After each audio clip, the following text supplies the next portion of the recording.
ಕೋಟೆನಾಡು ಚಿತ್ರದುರ್ಗದಲ್ಲಿ ಅಯೋಧ್ಯೆ ರಾಮ ಮಂದಿರ ಉದ್ಘಾಟನೆ ಹಿನ್ನೆಲೆ ಶ್ರೀರಾಮ ಸೀತೆಯ ಟ್ಯಾಟೂಗೆ ಭಾರಿ ಬೇಡಿಕೆ ಬಂದಿದೆ. ಇನ್ನು ನಾಳೆ ಅಯೋಧ್ಯೆಯಲ್ಲಿ ಶ್ರೀರಾಮ ಮಂದಿರ ಉದ್ಘಾಟನೆ ಆಗುತ್ತಿದೆ.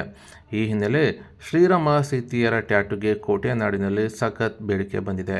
ಇನ್ನು ನಗರದ ಹಲವು ಟ್ಯಾಟೂ ಅಂಗಡಿಗಳಲ್ಲಿ ಯುವಕ ಯುವತಿಯರು ಸೇರಿದಂತೆ ವಯಸ್ಕರು ಸಹ ತಮ್ಮ ಕೈಗಳ ಮೇಲೆ, ಎದೆಯ ಮೇಲೆ, ಕುತ್ತಿಗೆ ಸೇರಿದಂತೆ ದೇಹದ ಹಲವು ಕಡೆ ಶ್ರೀರಾಮ, ಸೀತಾಮಾತೆ, ಆಂಜನೇಯ ಹಾಗೂ ಶ್ರೀರಾಮ ಮಂದಿರದ ಹಲವು ಬಗೆಯ ಟ್ಯಾಟೂಗಳನ್ನು ಹಾಕಿಸಿಕೊಳ್ಳುತ್ತಿದ್ದು, ಕಳೆದ 15-20 ದಿನಗಳಿಂದ ಸುಮಾರು 100ರಿಂದ 150ಕ್ಕೂ ಹೆಚ್ಚು ಮಂದಿ ಈ ಒಂದು ಟ್ಯಾಟೂವನ್ನು ಹಾಕಿಸಿಕೊಂಡು ತಮ್ಮ ಭಕ್ತಿಯನ್ನು ತೋರಿಸುತ್ತಿದ್ದಾಗಿ ಅರುಣ್ ಟ್ಯಾಟೂ ಅಂಗಡಿಯ ಮಾಲೀಕರಾದ ಮಣಿಯವರು ತಿಳಿಸಿದ್ದಾರೆ. ಅಷ್ಟೇ ಅಲ್ಲದೆ ಈಗಿನ ಯುವಕ ಯುವತಿಯರು ನಮ್ಮ ಧರ್ಮವನ್ನು ಇಷ್ಟಪಟ್ಟು ಅಯೋಧ್ಯೆ ಶ್ರೀರಾಮ ಮಂದಿರದ ರಾಮ ಸೀತೆಯರ ಟ್ಯಾಟೂಗಳನ್ನು ಹಾಕಿಸಿಕೊಳ್ಳುತ್ತಿದ್ದಾರೆ. ಇನ್ನು ಹಲವು ವರ್ಷಗಳ ಹೋರಾಟದಿಂದ ರಾಮ ಮಂದಿರ ಉದ್ಘಾಟನೆಯಾಗುತ್ತಿದ್ದು, ನಾವು ಕೂಡ ಗ್ರಾಹಕರಿಗೆ ಕಡಿಮೆ ದರದಲ್ಲಿ ಟ್ಯಾಟೂಗಳನ್ನು ಹಾಕುತ್ತಿದ್ದು, ಇದೊಂದು ಟ್ರೆಂಡ್ ಆಗಿದ್ದು ಸಂತಸ ತರಿಸಿದೆ ಎಂದು ಮಣಿಯವರು ತಿಳಿಸಿದ್ದಾರೆ.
ಕಳೆದ ಒಂದು 15-20 ದಿನಗಳಿಂದ ಈ ರಾಮ ಮಂದಿರ ಅನ್ನೋದು ಒಂದು ತುಂಬ ಜನಗಳಿಗೆ ಇಷ್ಟ ಆಗಿಬಿಟ್ಟು, ತುಂಬ ಇಷ್ಟಪಟ್ಟು ನನ್ನ ಹತ್ರ ಟ್ಯಾಟೋ ಅಂತ ಹೇಳ್ಬಿಟ್ಟು ಬರ್ತಾ ಇದ್ದಾರೆ. ತುಂಬ ಜನ ಅಂತಂದರೆ ಒಂದು ಇಲ್ಲಿಗೆ 150 ಜನ ಅಷ್ಟು ಬಂದಿದ್ದಾರೆ. ಇನ್ನೂ ನಾಳೆ ಅಪಾಯಿಂಟ್ಮೆಂಟ್ಗಳೆಲ್ಲ ತೊಗೊಂಡಿದ್ದಾರೆ, ಬರ್ತಾ ಇದ್ದಾರೆ. ತುಂಬ ಜನ ಹಾಕ್ಸ್ತಾ ಇದ್ದಾರೆ. ರಾಮ ಮಂದಿರ ಹಾಕ್ಸ್ತಿದ್ದಾರೆ, ರಾಮ, ಸೀತೆ ಮತ್ತು ಆಂಜನೇಯನ, ಶ್ರೀರಾಮ್ ಅಂತ ಹೇಳ್ಬಿಟ್ಟು ಎಲ್ಲ ಹೆಸರುಗಳನ್ನ ತುಂಬ ಜನ ಹಾಕ್ಸ್ತಾ ಇದ್ದಾರೆ. ಇದೊಂದು ಟ್ರೆಂಡ್ ಕ್ರಿಯೇಟ್ ಆಗಿದೆ. ಆ ಟ್ರೆಂಡಲ್ಲಿ ಒಂದು ರಾಮ ಭಕ್ತಿನ ತೋರಿಸ್ತಿದ್ದಾರೆ ಜನಗಳು. ತುಂಬ ಇಷ್ಟ ಆಗ್ತಿದೆ ನನಗೆ ವರ್ಕ್ ಮಾಡೋದಕ್ಕೂ. ಆ ಜನಗಳು ಹಿಂದೂ ಅಂತ ಹೇಳ್ಬಿಟ್ಟು ಒಂದು ಗುರುತಿನ ಒಂದು ಅಚ್ಚೆ ಹಾಕ್ಸ್ಕೊತಿದ್ದಾರೆ. ಹಾಗಾಗಿ ಭಾಳ ಚೆನ್ನಾಗೇ ಕಾಣಿಸ್ತಾ ಇದೆ. ನನಗೆ ತುಂಬ ಇಷ್ಟ ಆಯಿತು. ಎಲ್ಲರೂ ಬರ್ತಿದ್ದಾರೆ ಸರ್. ತುಂಬ ಜನ ಅಂತಂದರೆ ಈಗ ಏಜೆಡ್ ಬರ್ತಾ ಇದ್ದಾರೆ, ಒಂದು ಓಲ್ಡ್ ಏಜರ್ ಅವ್ರಿಗೂ ಭಾಳ ಇಷ್ಟ ಆಗ್ತಿದೆ. ಯಾಕಂದರೆ ಅವರಿಗೆ ಹಾಕ್ಸ್ಕೊಳ್ಬೇಕಂತ ಭಾಳ ಆಸೆ. ಯಾಕಂದರೆ ಅವರು ತುಂಬ ವರ್ಷಗಳಿಂದ ಹೋರಾಡ್ತಾ ಬಂದಿದ್ದಾರೆ.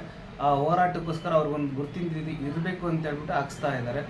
ತುಂಬ ಕೆಲವರು ಸ್ಟೂಡೆಂಟ್ಗಳು ಹಾಕ್ಸ್ತಾರೆ, ಕೆಲವರು ಚೆನ್ನಾಗಿರೋರು, ಯಂಗೇಜರ್ಸು ಎಲ್ಲ ಹಾಕ್ಸ್ತಾ ಇದ್ದಾರೆ.